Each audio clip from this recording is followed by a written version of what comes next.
Today, the common tendency we're going to be talking about is people getting overextended when they dink. I see a lot of this taking place when people get too wide with their stance, or maybe they don't see the dink coming, maybe they're not alert, maybe they're letting the dink really pull them out of position and they're not getting a jump start on it. But keep in mind, when you're in a stance like this that is very, very wide and very uncomfortable, it's going to be very difficult to be mobile in this stance. So I really encourage you guys to find a stance that's athletic and that puts you in the most athletic position. Kyle, things that you see in this particular area?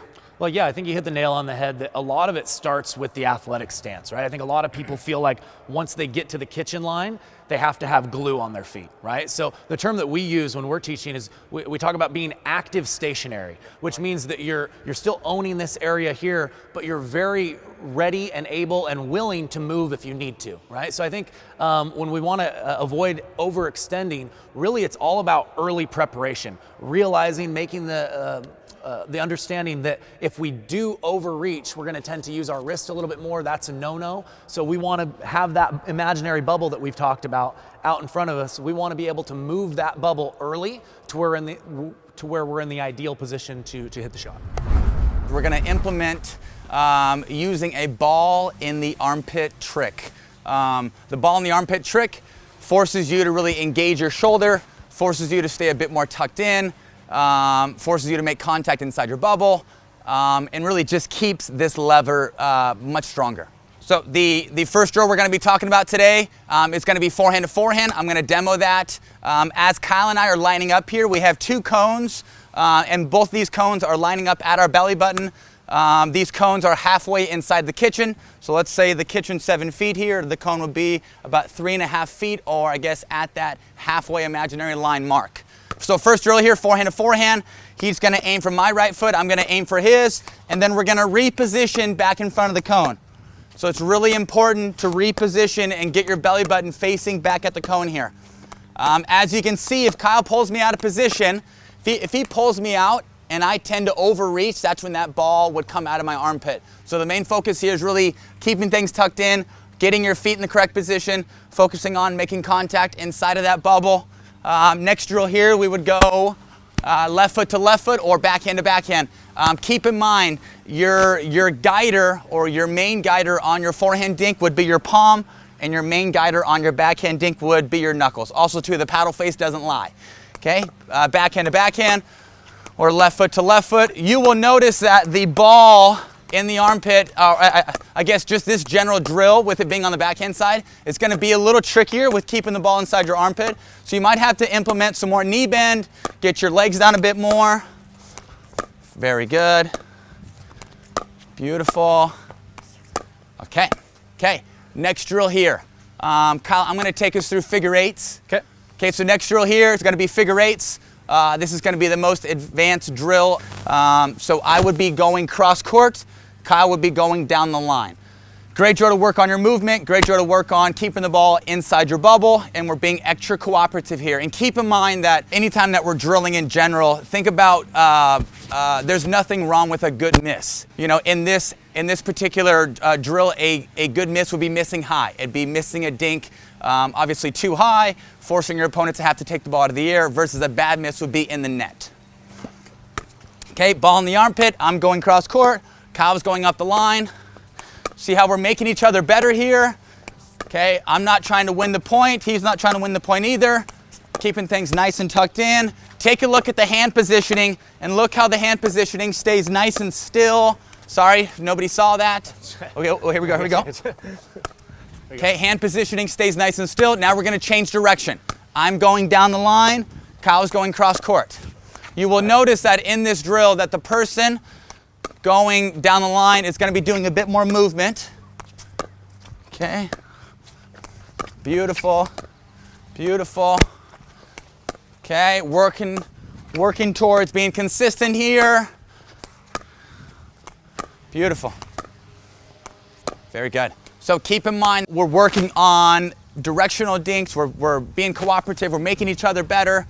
And keep in mind that a good miss in all these different drills would be missing high. All right, next drill here. we're gonna have, there's 2 outside quadrants in the court. We're gonna say, you know, from this 2 feet area down the whole court, this little alleyway is a quadrant, outside quadrant, and then we got a quadrant here. So the idea here is we have our cones, we have our outside quadrants. Any time that one of us dinks outside of the outside quadrant, or I guess pulls that person out of position, that person not only is going to focus on using the crossover step, keeping things nice and tucked in, using the proper technique, but also too, as far as ball location, they should be looking to reset back in the middle. So we're getting 2 main pieces out of this drill, focusing on keeping things tucked in, keeping that ball analogy, and then also too, from a shot selection standpoint, we're recognizing that when we're on defense and we're getting pulled out of position, it makes sense from a percentage standpoint to want to neutralize and dink back in the middle. Okay? Okay, here we go. Sweep. Okay, here we go. Boom, boom, boom. That one's I'm going to reset. Yeah, right? yeah. So the cone's a visual, cone's a visual for if it goes beyond the cone, we're probably pulled out wide enough to where we need to reset back in the middle rather than continually trying to go wider. Correct, and wider. yep. Middle.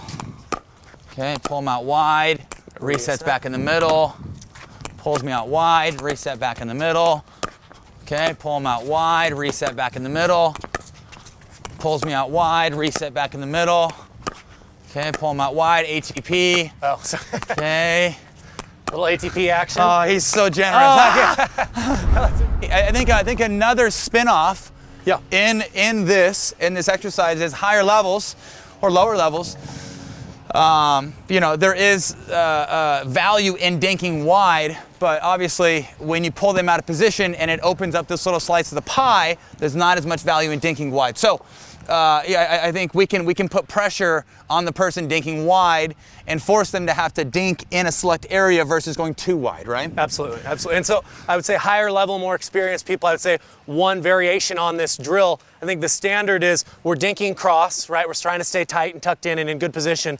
When the ball lands beyond that cone, again, we're at the decision point, right? If it's beyond that cone and we feel like it's not gonna open up to go around the post, we're gonna play that reset, lifting dink, get back in position. But if Tyson brings me so far out wide that he's given me just a lake to go up the line, I'm gonna go ahead and practice going around the post. Again, that's probably at a little bit of a higher level, but it's just one more variation on the drill that you can implement. Okay, here we go, again. Dinking, I pull Kyle wide, sorry.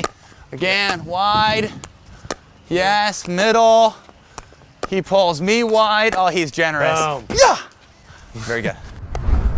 Okay guys, just to recap, when we're thinking about dinking, we wanna often go cross court. We know that that's the percentage play, but when we feel our bodies being out of position, we wanna practice that reset, right? So we started out by having the ball in the armpit. That's to teach us to stay nice and tucked in and avoid that tendency to not move enough and to overreach. And once we've got a good feel for that, that's when we set up the cones as a visual aid for, okay, this is about where it's landing, where I wanna think about resetting up the middle versus going back wider when my opponent brought me out wide. And then again, at the higher level, to add just another variation to that drill, when you're pulled really wide and you feel like the ATP is opening up, you can go ahead and practice going around the post. So as we're brought really wide, we're either going to reset with a lift dink back up the middle, big target, give ourselves time to reposition, or we're gonna go ahead and practice going around the post.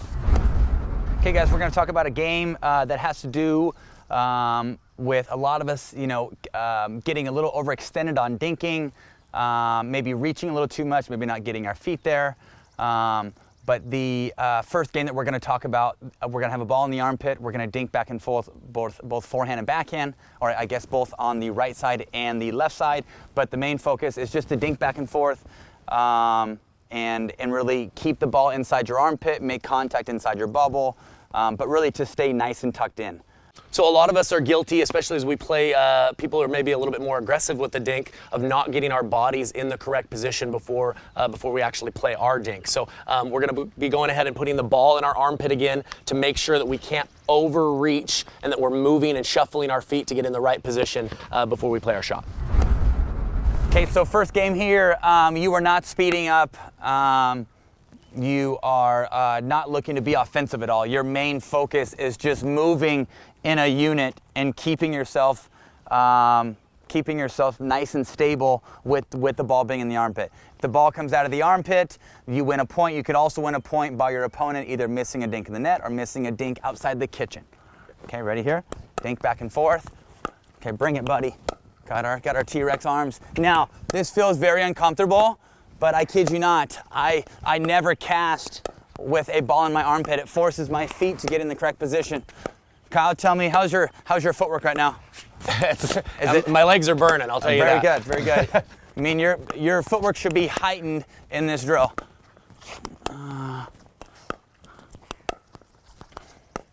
Yeah. Yeah. Can't have that. Okay, 1-0. Get some Bring height it, on buddy. it. How you like that? Push dink. A little cutter. I don't know. Does that have to land in the kitchen? That was a little aggressive. Good. I'm gonna grind all day long.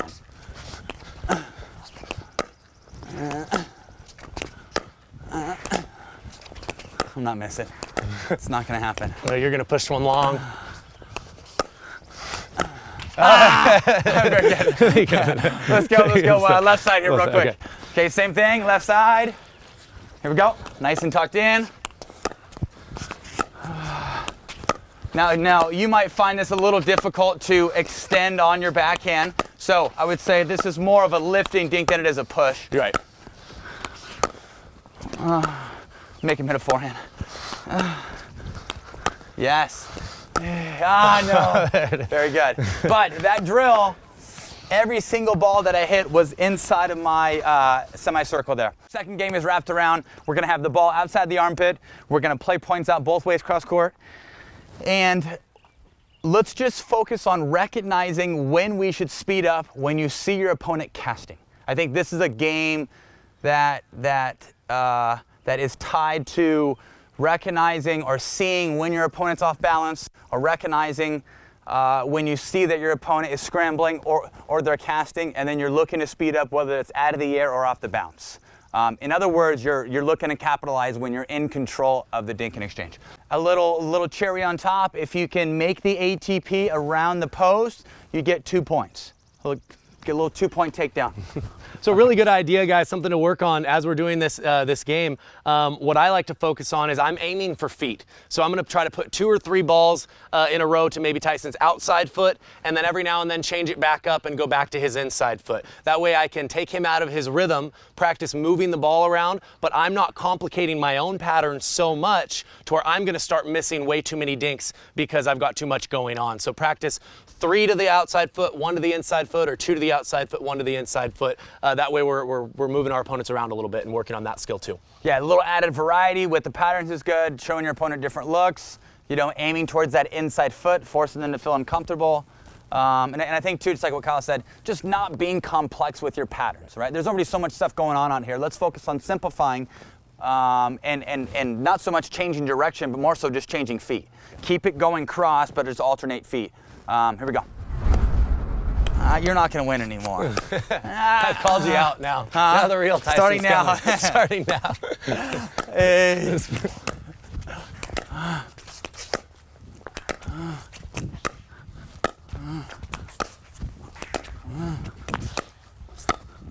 Oh, okay. Didn't recover. Okay, here we go. Play it out. 1-0. I'm gonna take that. Yep. Once. Oh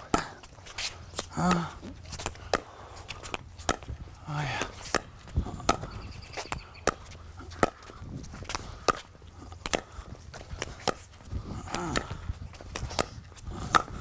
Oh, that'll work. Thank you. That'll work. Thank you. So Kyle, tell me, when you get pulled out wide, I guess, are you trying to place that dink back in the middle? Are you? Yeah, so I think what I'm looking for is how much time I have and if I'm balanced. If I feel like my feet are set and I've got some time and can get my hips in the right location, I'm normally going to be going to your outside foot. If you pull me out wide, it's very challenging for me to go across my body with a solid dink. So as I'm more off balance, feeling my body weight go this way, I'm usually surrendering and deciding to do more of a lift dink that's going to go more up the middle, hopefully giving myself time to recover.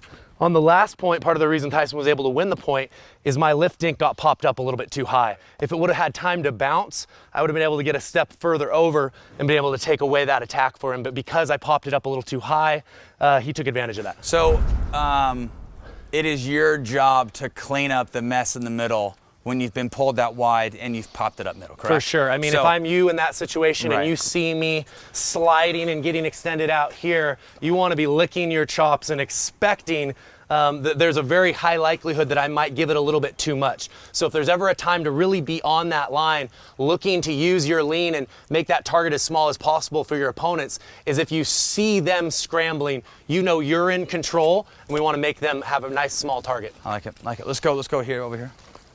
Okay, same thing here, here we go. Play it out.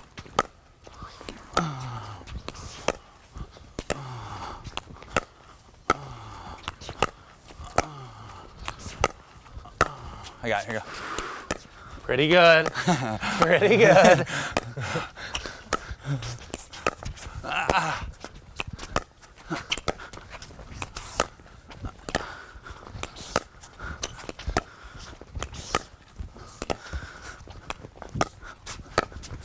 Yeah, too good, too good. Inside foot, right? I changed the pattern just a little bit. Great example there too, right? Kyle gave me bait. Shame on me, clonk, clonk, clonk for taking the bait. Kyle purposely dinked in the middle, was forcing myself to kind of think about it and think about pulling the trigger. I did. Kyle obviously covered middle. So great example of you can leave bait in the middle, but if you leave bait in the middle, it's your job to clean up your mess. Right. And I didn't know that Tyson was going to go for an attack there. Again, like I talked about earlier, I was just trying to take him out of the rhythm of going to that same outside foot every time. So sometimes just a slightly different look will pay dividends if you're able to execute the shot. Let's go one more.